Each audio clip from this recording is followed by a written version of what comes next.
बात करें को दोस्तों लाइक करें, कि सब्सक्राइब सूफी करें का और शेयर मतलब करें। क्या है। तो जो दोस्तों सूफी शब्द है वो अरबी भाषा के शब्द सफ़ा से लिया गया है। किसे लिए है दोस्तों? अरबी भाषा के शब्द सफ़ा से लिया गया है। इसके दो मतलब हैं। पहला मतलब होता है कि ऐसा व्यक्ति जो क्या करेगा दोस्तों, ऊनी कपड़ा पहनेगा, और दूसरा क्या है, जिसमें शुद्धता होगा और पवित्रता होगा। अभी बहुत समय पहले एक मूवी आया था पद्मावत। पद्मावत में अगर आप लोग देखे होंगे तो अलाउद्दीन खिलजी जो था, रणवीर सिंह, वो कैसा कपड़ा पहना था दोस्तों? तो वो पहना हुआ था अपना ऊनी कपड़ा पहनता था, लेकिन उसमें पवित्रता और शुद्धता नहीं थी, तो वो कायदे से सूफी नहीं था। तो जो लोग ऊनी कपड़ा पहनेंगे और वो क्या करेंगे, नेक काम करेंगे, वो क्या कहलाएंगे दोस्तों? सूफी कहलाएंगे। ये फोटो में देख सकते हो आप लोग, सूफी लोग हैं। ठीक है, बात करें दोस्तों, जो सूफी लोग थे वो कुरान को अपने उदार, उन्होंने कुरान की क्या किया है, उदार व्याख्या किया है, जिसे उनको क्या कहा जाता था, तरीकत। मतलब क्या है, वो लोगों में प्यार बांटने पे बिलीव करते थे। और जो लोग दोस्तों कुरान को रूढ़िवाद तरीके से मानते हैं, उनको क्या कहा जाता है दोस्तों? उनको कहते हैं शरीयत। तो जो कुरान को उदार तरीके से मानता है या उदार व्याख्या किया है, वो क्या कहलाएंगे? तरीकत। और जिन्होंने रूढ़िवाद व्याख्या किया है उसको क्या कहते हैं? शरीयत कहा जाता है। इस चीज़ को याद रखना, ठीक है। बात करें दोस्तों, सूफीवाद का मानना है कि हक और खलक, हक मतलब होता है ईश्वर और खलक मतलब होता है आत्मा, ये दोनों के दोनों क्या है? एक ही है। तो ये भी याद रखना है ना अपने को कि हक मतलब क्या होता है? ईश्वर। ईश्वर को सूफी में क्या कहते हैं? तो हक कहते हैं। एग्जाम में इस टाइप का भी क्वेश्चन बनता है। बात करें दोस्तों अब हम लोग सूफीवाद के सिद्धांत क्या है। सूफीवाद का सिद्धांत वैसे बहुत लंबा चौड़ा है, लेकिन अगर उसका सारांश में जाए तो सूफीवाद यही कहता है दोस्तों कि हिंदू, मुस्लिम, सिख, ईसाई कोई मतलब नहीं है, सब एक ही है, इनमें कोई अंतर नहीं है। ठीक है, और अगर हमको ईश्वर की प्राप्ति है, करना है, तो अपना अपना जो भी मान रहे हो उस हिसाब से माना जा सकता है। ठीक है, उन्होंने कभी हिंदू मुस्लिम को अलग नहीं समझा था। बाकी जो इतने भी मुगल, जितने भी मतलब मुस्लिम सम्राट आए हैं हमारे यहाँ पर, तो उन्होंने हिंदू मुस्लिम में मतभेद किया था, लेकिन सूफियों में ऐसा नहीं था। उनका मानना था दोस्तों कि ईश्वर की प्राप्ति जो है, या तो हिंदू हो आप या तो मुसलमान हो, जैसे जो भी हो, ईश्वर से प्रेम करो, उसकी प्रार्थना करो, उपवास करो, और अनुष्ठान के माध्यम से हम लोग क्या कर सकते हैं? ईश्वर को पा सकते हैं। साथ ही साथ सूफीवाद में इस बात पर बल दिया गया है कि ईश्वर और उसके भक्तों के बीच कोई मध्यस्थ नहीं होना चाहिए, मतलब कोई भी बीच का चीज़ नहीं होना चाहिए। जैसे कोई भी चीज़, जैसे कि बलि वली देने का टाइप का चीज़ था, ये इन लोग सूफी लोग क्या करते थे, तो उतना ज़्यादा नहीं मानते थे। बात करें दोस्तों, ये भी एग्जाम में पूछा जाता है कि किस चीज़ को सूफी में क्या कहते हैं। जैसे सूफीवाद को तो हम लोग बोल रहे हैं ना, सूफी में सूफीवाद को कहते हैं तस्ववुफ। क्या कहते हैं? तस्ववुफ। जो धर्म गुरु होते हैं उनको कहते हैं शेख, पीर या मुर्शिद। क्या कहते हैं उनको? शेख, पीर या मुर्शिद कहा जाता है। और जो शिष्य होता है उसको मुरीद कहते हैं। गुरु को क्या कह रहे हैं? मुर्शिद, और शिष्य को मुरीद कहते हैं। उत्तराधिकारी को खलीफा कहा जाता है। क्या कहते हैं? उत्तराधिकारी को खलीफा कहते हैं। और जो धर्मशाला होता है उसको कहते हैं खानका। और जो संगीतिक कार्यक्रम वाला जो जगह होता है उसको कहते हैं समा। जो नित्य होता है उसको कहते हैं रक्ष। और जो स्वविनाश है उसको क्या कहते हैं हम लोग? फना। कई सारा गाना भी है ना, हो जाऊं फना, तो उसमें फना मतलब क्या है? खुद को खत्म कर लो, स्वविनाश। उसके बाद बात करें दोस्तों, सूफियों में जो सिलसिले थे, अब सिलसिला क्या होता है? सिलसिला मतलब होता है संप्रदाय। जैसे कि मान लो, जो अगर हमारे पास मौर्य वंश आया है तो मौर्य के बारे में हम लोग पूरा का पूरा पढ़ते हैं। खिलजी वंश आएगा तो पूरा का पूरा खिलजियों के बारे में पढ़ेंगे। उसी प्रकार के जो इनके जो संप्रदाय थे वो क्या थे? दो भागों में बटे हुए थे। एक था बासरा।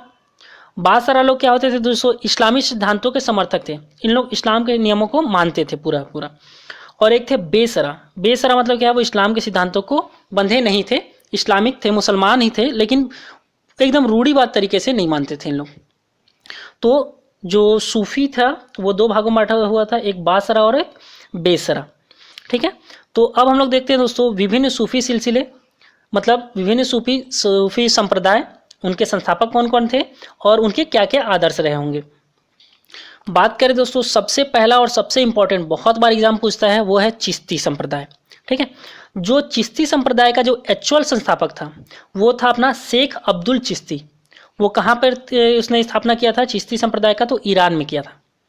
क्या नाम था उसका? शेख अब्दुल चिश्ती। बात करें दोस्तों हमारे भारत में किया था ख्वाजा मोइनुद्दीन चिश्ती ने। किसने किया दोस्तों? ख्वाजा मोइनुद्दीन चिश्ती ने किया था। और इनको क्या बोलते थे? गरी ए नवाज भी कहा जाता था। ख्वाजा मोइनुद्दीन चिश्ती को और क्या कहते थे, तो गरी ए नवाज भी कहा जाता था। बात करें दोस्तों कि ये हमारे देश में कब आए थे, तो जब गौरी और जो पृथ्वीराज चौहान के बीच में जो लड़ाई हो रहा था 1191 और 92 के बीच में, तो उसी समय पर ये आए थे। तो अगर एग्जाम में पूछता है कि जो ख्वाजा मोइनुद्दीन चिश्ती थे वो किसके समकालीन थे, तो वो थे हमारे पृथ्वीराज चौहान के समकालीन थे। बात करें दोस्तों इनकी जो मजार मतलब इनका जो निधन हुआ था, अभी वो यहाँ से आ तो गए हमारे यहाँ, लेकिन इनका निधन राजस्थान के अजमेर शहर में हुआ था।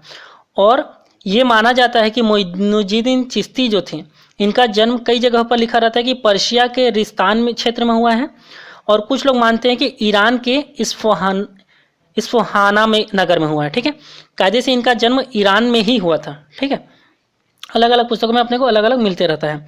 और ये क्या है, 1192 में चिश्ती साहब हमारे भारत आए थे, वही मोहम्मद गौरी के साथ ही आए हैं। और वही क्या पृथ्वीराज चौहान के समय पे, जब पृथ्वीराज चौहान और मोहम्मद गौरी के बीच में जो लड़ाई हो रहा था उसी समय ये भी आए थे हमारे यहाँ। उन्होंने क्या किया है दोस्तों, कई जगहों का भ्रमण किया है, और बाद में वो आज राजस्थान आए थे, और राजस्थान के अजमेर में उनका क्या हो गया था, देहांत हो गया था। और मेन था उनकी जो मृत्यु स्थली आज भी अजमेर में शरीफ दरगाह के नाम से विश्व प्रसिद्ध है। अजमेर शरीफ दरगाह कहाँ पर है, तो अजमेर में ही होगा, जाहिर सी बात है, राजस्थान में। और वो किसकी दरगाह है, तो ख्वाजा मोइनुद्दीन चिश्ती की दरगाह है। अब बात करते हैं दोस्तों इनके जो शिष्य हुए, ख्वाजा मोइनुद्दीन चिश्ती के इनके दो शिष्य हुए, एक था बख्तियार काकी और एक था शेख बुरहानुद्दीन गरीब। कौन कौन है दोस्तों, एक है ख्वाजा बुड़ित्यार काकी और एक है शेख बुरहानुद्दीन गरीब।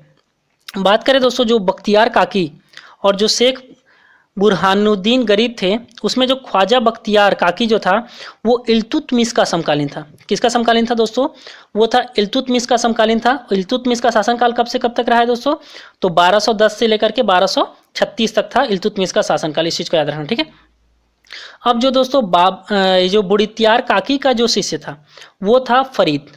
कौन था, बाबा फरीद था। ठीक है, और मतलब ये जो थे ख्वाजा बख्तियार काकी, इन्होंने अपना किसको उत्तराधिकारी घोषित किया था, तो बाबा फरीद को घोषित किया था। और बाबा फरीद जो थे ये मेनली पंजाब के साइड में ही काम किया है। इन्होंने किस साइड में काम किया है, पंजाब के क्षेत्र में ही रहते थे ये, और ये निम्न वर्ग के लोगों के से इनका बहुत ज़्यादा लगाव था। उनकी अनेक रचनाएं हैं, जैसे कि जो सिख लोग हैं, सिखों का जो मेन ग्रंथ कौन सा है, गुरु ग्रंथ साहिब जो है, इनके बहुत सारे जो कविताएं बोल सकते हैं वो क्या है, गुरु ग्रंथ साहिब में रखे गए हैं। तो ये भी एग्जाम में पूछा जा सकता है कि बाबा किस सूफी कवि का कविताएं गुरु ग्रंथ साहिब में रखा गया है, तो वो कौन है दोस्तों, बाबा फरीद। और बाबा फरीद के बहुत सारे चीज़ क्या है, एक्टिविटी कहाँ पर ही था उनका, तो पंजाब साइड में ही था। ठीक है, इस चीज़ को याद रखना है। उसके बाद बाबा फरीद को गयासुद्दीन बलबन का दामाद माना जाता है, ये भी याद रखना। बाबा फरीद को क्या बोलते हैं, गयासुद्दीन बलबन का दामाद भी माना जाता है। उनके दो महत्वपूर्ण शिष्य हुए थे, एक था हजरत निजामुद्दीन औलिया और एक था हजरत अलाउद्दीन शाबिर था। ठीक है, तो इसमें फिर अपने लिए इंपॉर्टेंट हो जाएगा ये जो हजरत निजामुद्दीन औलिया है, ये अपने लिए इंपॉर्टेंट हो जाएगा दोस्तों। जो निजामुद्दीन औलिया ने 7 सुल्तानों का कार्यकाल देखा था। कितने सुल्तानों का कार्यकाल देखा था, 7 सुल्तानों का कार्यकाल देखा था। लेकिन एक चीज़ है, वो कभी भी किसी भी दरबार से संबंधित नहीं था। उसने 7 लोगों का कार्यकाल देखा जरूर है, 7 सुल्तानों का, लेकिन क्या है, कभी भी किसी के दरबार से वो संबंधित नहीं था। बात करें दोस्तों जो यही थे अपने शेख निजामुद्दीन औलिया, एक बार क्या हुआ था, गयासुद्दीन तुगलक से ना इनका थोड़ा सा बहस टाइप का हो गया था। तो गयासुद्दीन तुगलक इनको मारने के लिए आ ही रहा था, तो उसी समय क्या हुआ था ना, ये बोले कि आने दो, क्या होता है। इनके शिष्य लोग इनको बताया कि सर आपको तुगलक मारने आ रहा है, गयासुद्दीन तुगलक, तो बोले कि आने दो, क्या होता है। और इन्हीं ने उसी समय कहा था कि दिल्ली अभी दूर है। तो दिल्ली अभी दूर है कायदे से किसने कहा है, तो ये अपने निजामुद्दीन औलिया जी ने ही कहा था। ठीक है, उसके बाद फिर वो कायदे से आ नहीं पाता है, उसके आने से पहले ही एक इमारत रहती है जिसमें वो ढह करके मर जाता है, गयासुद्दीन तुगलक। ठीक है, वो तो अलग से देखेंगे हम लोग उसके बारे में, गयासुद्दीन तुगलक के बारे में। ठीक है, अब देखिए जो गयासुद्दीन तुगलक का जो शिष्य था, और एक चीज़ ये भी देख सकते हैं, जो शेख निजामुद्दीन औलिया को महबूब ए इलाही और सुल्तान उल औलिया की उपाधि भी दिया गया है।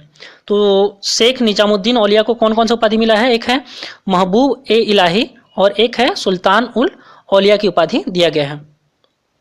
बात करें दोस्तों इस जो निज़ामुद्दीन औलिया थे, इनके एक और शिष्य थे, वो कौन थे? अमीर खुसरो।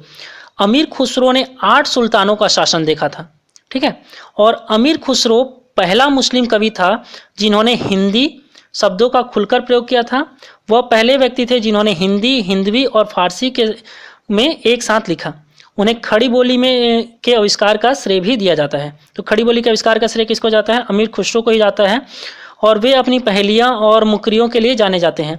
एक चीज़ कई जगहों पर पढ़ने को मिलता है दोस्तों कि जब निज़ामुद्दीन औलिया मरा था, जस्ट उसके दूसरे ही दिन क्या हो गया था? अमीर खुसरो भी मर गया था। मतलब इतना इन दोनों में, गुरु शिष्य में इतना प्यार था कि निज़ामुद्दीन औलिया जिस दिन मरा, जस्ट उसके दूसरे दिन क्या हो गया? अमीर खुसरो भी मर गया था। ऐसे कहीं कहीं पर अपने को मिलता है, ठीक है। और वे क्या थे? फारसी कवि भी थे और उनको दिल्ली सल्तनत का आश्रय भी मिला हुआ था अमीर खुसरो को।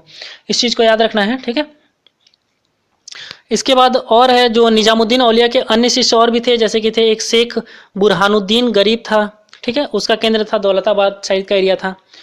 अगला जो अपना सिलसिला है वो है सुहरावर्दी सिलसिला। क्या है दोस्तों? सुहरावर्दी सिलसिला। और इसके संस्थापक थे शेख शहाबुद्दीन सुहरावर्दी। कौन थे दोस्तों? शेख शहाबुद्दीन सुहरावर्दी। और इसका ये कहाँ का था दोस्तों? तो बगदाद का था।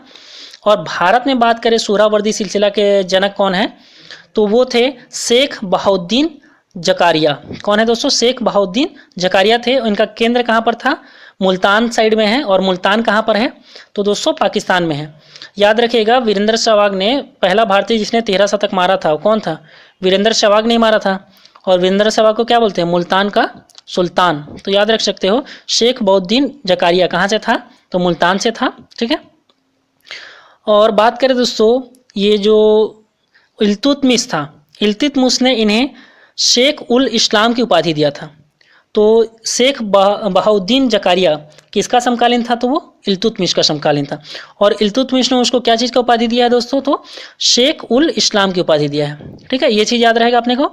उसके बाद है इस सिलसिले के और भी लोग थे, जैसे कि हैं अस्लाम। इस सिलसिले के लोग क्या बोलते थे दोस्तों? अस्सलाम वालेकुम। क्या बोलते थे इस सिलसिले के लोग? अस्सलाम वालेकुम बोलते थे। और याद रखिएगा, ज़्यादातर मुस्लिम लोग क्या बोलते हैं? अस्सलाम वालेकुम। तो 21 सिलसिले वाले हैं दोस्तों? सुहरावर्दी वाले हैं, ठीक है। बात करें दोस्तों और भी सुहरावर्दी के जो शिष्य थे उनका नाम, तो उनका नाम आता है, जैसे एक है शेख जलालुद्दीन बुखारी, एक है शेख जलालुद्दीन तबरीजी, एक है शेख जलालुद्दीन सुख, एक है शेख रुकुनुद्दीन अबुल फतह और एक है शेख सदुद्दीन आरिफ, ठीक है। बात करें दोस्तों और भी अलग अलग जो सूफी सिलसिले हुए थे, बस ज़्यादा इंपॉर्टेंट नहीं है लेकिन फिर भी उसका नाम जान लेते हैं और उसके संस्थापक को जान लेते हैं। जैसे जो कादरी सिलसिला हुआ था उसके संस्थापक कौन थे? तो शेख निजमतउल्लाह। कौन था? शेख निजमतउल्लाह थे। नक्शबंदी का था ख्वाजा पीर मोहम्मद। फिरदौसी का था शेख सरफुद्दीन याहा। और जो रसानिया था, रसानिया जो था दोस्तों ये अकबर के शासनकाल में थे। और मियाँ बयाजिद अंसारी जो थे इनके संस्थापक थे। महदवी का था मुल्ला मोहम्मद महदी। और ऋषि का था नरूहीन नूराई। और जो कालंदरी था उसका था अबू वली कलंदर। और जो सतारी था, सतारी का था अब्दुल्लाह सतारी, ठीक है। तो ये है, उतना ज़्यादा इंपॉर्टेंट नहीं है लेकिन फिर भी हम लोग क्या करना है कि कौन कौन से और सिलसिले थे, उनके संस्थापक कौन थे, सही जोड़ी में अगर पूछ दिया तो ये अपने को काम आ जाएगा। एक बार कम से कम सनसनी रूप से देखना जरूरी हो जाएगा। बात करें दोस्तों जो सूफी आंदोलन से संबंधित इंपॉर्टेंट प्रश्न और उसके उत्तर। जो सूफी शब्द की उत्पत्ति हुई है दोस्तों, वो सूफ मतलब ऊन से हुई है, क्योंकि सूफी संत क्या करते थे? ऊनी कंबल या लबादा ओढ़ते थे। इस चीज़ को याद रखना, बहुत इंपॉर्टेंट चीज़ है अभी, ठीक है। प्रश्न उत्तर में शेख उल हिंद की पदवी प्रदान की गई थी, किसको दिया गया था? शेख सलीम चिश्ती को। शेख उल हिंद की उपाधि किसको दिया गया है? तो शेख सलीम चिश्ती को दिया गया है। अकबर ने जिस सूफी संत का बड़ा आदर करता था और जिसके आशीर्वाद से ही जो शहजादा सलीम, बाद में उसका नाम पड़ा जहांगीर, का जन्म हुआ था, वो कौन थे? तो शेख सलीम चिश्ती ही थे। खानकाह कहा जाता था, किसको कहते थे? तो सूफी संतों के निवास स्थल को। खलीफा किसको कहते थे? सूफी संतों के, सूफी मत के अनपालक को कहते थे, ठीक है, या उत्तराधिकारी भी बोल सकते हो। मुरीद का मतलब क्या होता है? शिष्य। पीर शेख मुर्शिद का अर्थ क्या होता है? गुरु या मार्गदर्शक। ख्वाजा मोइनुद्दीन चिश्ती ने किस सूफी संत के बारे में कहा कि वह चिश्ती सिलसिले को एक नया प्रकाश देंगे, वह ऐसे दीपक हैं? तो वो कौन था दोस्तों? बाबा फरीद। ठीक है। उसके बाद है दिल्ली सल्तनत के सुल्तान इल्तुतमिश ने किसे शेख उल इस्लाम की उपाधि दी थी? तो कौन है दोस्तों? बताया हूं आप लोग को, शेख बहाउद्दीन जकारिया। उसके बाद आता है दोस्तों, किस सूफी सिलसिले की गतिविधियों का मुख्य केंद्र बहार था? तो वो था दोस्तों फिरदौसी का। सफुद्दीन अहमद इब्न मखदूम यहाँ मनेरी का कार्यक्षेत्र क्या था? तो बिहार शरीफ था। सूफी संत ख्वाजा मोइनुद्दीन चिश्ती किसके शासनकाल में राजस्थान आया था? तो पृथ्वीराज चौहान। ठीक है, इसको बता चुका आप लोगों को। प्रसिद्ध सूफी सलीम चिश्ती कहाँ रहते थे? तो वो रहते थे फतेहपुर सिकरी में। भारत में किस सूफी सिलसिले को सर्वाधिक लोकप्रियता मिला था? तो चिश्ती सिलसिले को मिला था, इसको याद रखना है। ठीक। उसके बाद है फिरदौसी सिलसिले में सर्वप्रथम सूफी कौन थे? तो वो थे सफुद्दीन अहमद इब्न मखदूम यहाँ मनेरी। ठीक है। उसके बाद है फारसी में रचित मजमा उल बहरैन मतलब होता है दो समुद्रों का संगम, जिसको सूफी मत व हिंदू मत का तुलनात्मक वर्णन है, का रचयिता कौन है? तो ये है दोस्तों दारा सिकोह। कौन है? दारा सिकोह। और फिर आता है दोस्तों, किसने संस्कृत के पंडित की सहायता से भगवत गीता एवं योग वशिष्ठ का अनुवाद फारसी में किया था? तो वो थे दारा सिकोह। अगला है दोस्तों, वह सूफी संत जो यह मानता था कि भक्ति संगीत ईश्वर के निकट पहुंचने का मार्ग है, तो वो कौन थे? मोइनुद्दीन चिश्ती। भारत में चिश्ती संप्रदाय के जनक समझ जाइए। भारत में चिश्ती सिलसिले को किसने स्थापित किया था? तो शेख मोइनुद्दीन चिश्ती ने किया था। ठीक। सूफी सिलसिला संप्रदाय मूलतः संबंधित है, किससे संबंधित है दोस्तों? तो इस्लाम से संबंधित है। और इस्लामी रहस्यवादी आंदोलन को क्या कहा जाता था? तो सूफी आंदोलन कहते थे। उसके बाद है दोस्तों, मध्यकालीन सूफियों में सबसे धनी सूफी कौन थे? तो वो थे शेख बहाउद्दीन जकारिया। कौन थे? शेख बहाउद्दीन जकारिया थे। किस सूफी संत को सुल्ताने तारिकीन मतलब सन्यासियों का सुल्तान की उपाधि दिया गया था? तो वो थे अपने शेख हमीनुद्दीन नागौरी। कौन थे? शेख हमीनुद्दीन नागौरी थे। महिला सूफी रबिया कहाँ की थी? जो एक महिला थी, जो कौन थी? सूफी रबिया, वो कहाँ की थी? तो वो थी बसरा की थी। काव्याभिव्यक्ति के रूप में उर्दू का प्रयोग करने वाला पहला लेखक कौन था? तो वो था अपना अमीर खुसरो। और किस सूफी को महबूब इलाही मतलब अल्लाह का प्रिय कहा जाता है? तो वो था अपना शेख निजामुद्दीन औलिया। उसके बाद है दक्षिण भारत में चिश्ती सिलसिले की नींव रखने वाला था, कौन था? तो वो था शेख बुराहुद्दीन गरीब। उसके बाद आता है किस सूफी सिलसिले के अनुयायी आध्यात्मिक तत्वों से संबंध में तरह तरह के नक्शे बनाते थे और उन्हें रंगों में भरते थे? तो वो कहलाते थे दोस्तों नक्शबंदी। अब नक्शा से संबंधित है तो कौन आएगा? नक्शबंदी आ जाएगा। चिश्ती सिलसिले के किस सूफी को चारा ए देहलवी मतलब दिल्ली का दीपक कहा गया है? तो वो है अपने शेख नीरुद्दीन। कौन थे? शेख नसरुद्दीन है।